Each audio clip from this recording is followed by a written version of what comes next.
Bom, gente, já deu para perceber que estamos de casa nova, isso até explica o sumiço dos últimos dias, ajeitando coisa de mudança e tal, mas a partir de agora é daqui que a gente vai conversar, ainda ajeitando o cenário da melhor maneira possível, mas a partir de agora é daqui que a gente vai conversar sobre carnaval e no caso de hoje, falar do samba enredo do Salgueiro, que leva para a avenida em 2025 o enredo Salgueiro de Corpo Fechado, que traça uma perspectiva histórica sobre os rituais de fechamento de corpo, ou seja, os rituais que as pessoas fazem buscando proteção para o corpo, para a mente, para a alma, enfim.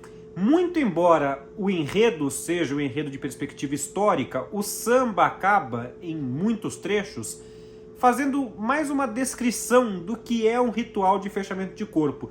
Isso fica muito claro, por exemplo, no comecinho desse samba. Prepara o altar, acende a vela, irmã ponta sentinela, pede a benção pra vovô. Faz a cruz e risca a tenda, que chegou Exu Pimenta e a falange de Xangô. Então repara como ele vai desenhando esse ritual, né? Prepara o alguidar, que é a vasilha onde se colocam as oferendas para uma entidade. Aqui essa primeira estrofe, ela é uma estrofe muito de Umbanda, tá? Então tudo que estamos falando aqui, estamos falando basicamente da Umbanda. Prepara esse alguidar, acende a vela, firma ponto ao sentinela. Firmar ponto é se conectar espiritualmente, seja acendendo uma vela ou cantando um ponto, com alguma entidade, né? Se conectar espiritualmente com alguma entidade. Nesse caso aqui, firma ponto ao sentinela. Tem um ponto, inclusive, para Exu, que diz assim, até separei aqui a letra. Lá na porteira eu deixei meu sentinela, eu deixei seu tranca-rua tomando conta da cancela. Então firma ponto ao sentinela, pede a bênção para vovô. Na Umbanda, sempre que se fala ou que se usa uma palavra que remeta a uma pessoa de mais idade, né, velho, vovô, vovó, enfim, a gente está falando de espíritos evoluídos que guardam ali a experiência, a sabedoria, enfim, então pede a bênção para vovô. Faz a cruz e risca a pemba. Faz a cruz, existem alguns rituais de fechamento de corpo nos quais você mistura algumas ervas e com essas ervas você faz um sinal da cruz no corpo da pessoa para fazer esse ritual de fechamento de corpo. A pemba é o giz com o qual se riscam pontos no chão de maneira específica para cada entidade. Faz a cruz e risca a pemba, que chegou Exu Pimenta e a falange de Xangô. Exu Pimenta é uma das qualidades de Exu, né? Ou seja, uma das formas de Exu, e a falange de Xangô são os espíritos que auxiliam ali Xangô dentro desses ritos da Umbanda. Tem erva para defumar, a defumação de ervas é muito comum nos rituais de fechamento de corpo. Carrego o meu patuá. Os patuás são os amuletos que as pessoas levam nas roupas, enfim, para trazer também boas energias e proteção. Adorei as almas que conduzem meu caminho. Adorei as almas é uma saudação que se faz na Umbanda para os pretos velhos, né, que são espíritos aí totalmente relacionados a essa questão também da proteção, da sabedoria, enfim. E Mojubá Marabô, invoque a lua. De novo aqui está falando de Exu. Mojubá é uma saudação de respeito a Exu e Marabô é uma falange dos Exus mais evoluídos espiritualmente. Então Mojubá Marabô, invoque a lua, porque a lua está sempre muito relacionada a Exu, né? Que o povo da encruza não vai me deixar sozinho. O povo da encruza é o povo das encruzilhadas, que é onde se faz as oferendas para Exu. A partir daí ele começa a entrar na perspectiva histórica do enredo. Tem aqui o trecho. Sou herança dos malês, bom mandingo e arisco, uso a pedra de corisco para blindar meu dia a dia. No tacho, arruda e alecrim, bala de chumbo contra toda a covardia. Por quê? Vamos lá. Existe na história do Brasil o termo malê, que designa o grupo de escravizados africanos que eram islâmicos, que eram muçulmanos. Dentre esses estão os povos mandingos, né, que vieram de uma região da África e vieram escravizados para o Brasil. Esses povos eram muito relacionados às questões de feitiçaria, de ter ali os amuletos de proteção, a energia, essa coisa toda. Então o Samba está dizendo que os rituais de fechamento de corpo de hoje, esse narrador, ele é a herança desses malês, ele é bom mandingo, dos mandingos lá de trás, e arisco. Existiam as bolsas de mandinga, e nessas bolsas se carregavam algumas coisas como a pedra de corisco e bala de chumbo mesmo. Se colocavam essas coisas dentro dessa bolsa de mandinga, e aí esses amuletos eram cozidos dentro dessas bolsas com as ervas. Então, uso a pedra de corisco, tá falando aí, né? No tacho, arruda e alecrim, para fazer esse cozimento desses amuletos, bala de chumbo contra toda a covardia, que é um jeito de pegar o objeto de fato, né, a bala de chumbo, e dizer o que ela representa, né? Ela é uma bala de chumbo contra toda a covardia, contra tudo de mal que alguém quer fazer com você.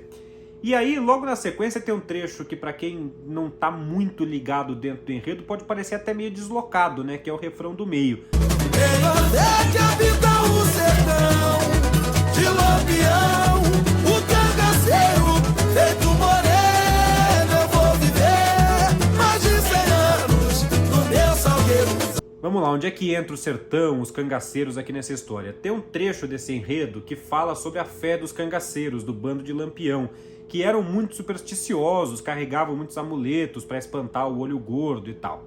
Então tem a fé que habita o sertão de Lampião, o cangaceiro.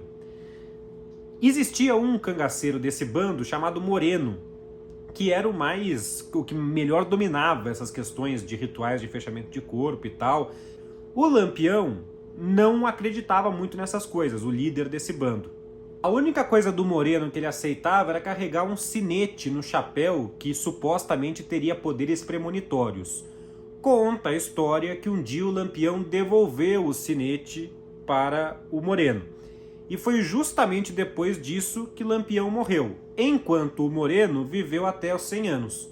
Então vem daí o trecho final desse refrão, né, que diz: feito Moreno eu vou viver mais de 100 anos no meu salgueiro.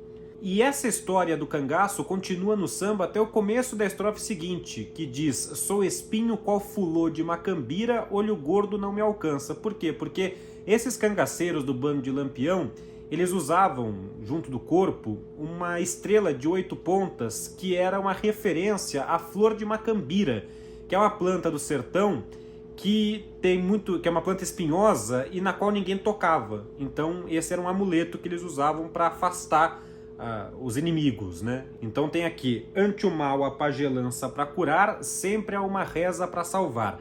Aqui a gente já entra nos rituais de fechamento de corpo dos povos originários do Brasil. A pagelança, por exemplo, é um ritual que é feito para curar o que se chama, para essas culturas, para muitas delas, de roubo de sombra, que é uma espécie de transtorno mental.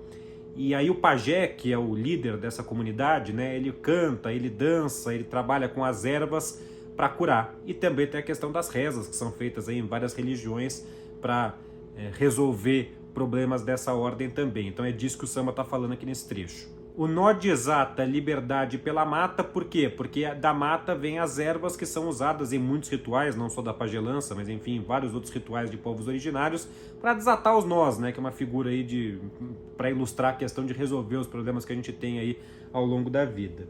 E os mistérios do axé, meu candomblé, derruba o inimigo um por um, eu levo fé no poder do meu contra-egum. Como a própria letra está dizendo, está falando aqui dos rituais de fechamento de corpo no candomblé, que é sempre bom lembrar que é uma religião diferente da Umbanda, que está lá no começo do samba. E esse contra-egum, que é citado aqui no samba, é um amuleto que é feito também para ser amarrado no corpo da pessoa, que é feito com palha da costa. E aí o final dessa estrofe é uma homenagem para Zé Pilintra, uma entidade que tem na sua biografia como vida humana, né, a história de uma pessoa que saiu do Nordeste, onde aprendeu a dominar as ervas da Jurema, aqui já voltando mais para religiões mais próximas da Umbanda, né, e se torna entidade no Rio de Janeiro até por conta do domínio que tinha das ervas. Então, hoje é a entidade dos malandros, dos boêmios, mas também muito ligada a essa questão do domínio das ervas medicinais, e ganha a homenagem aí no final.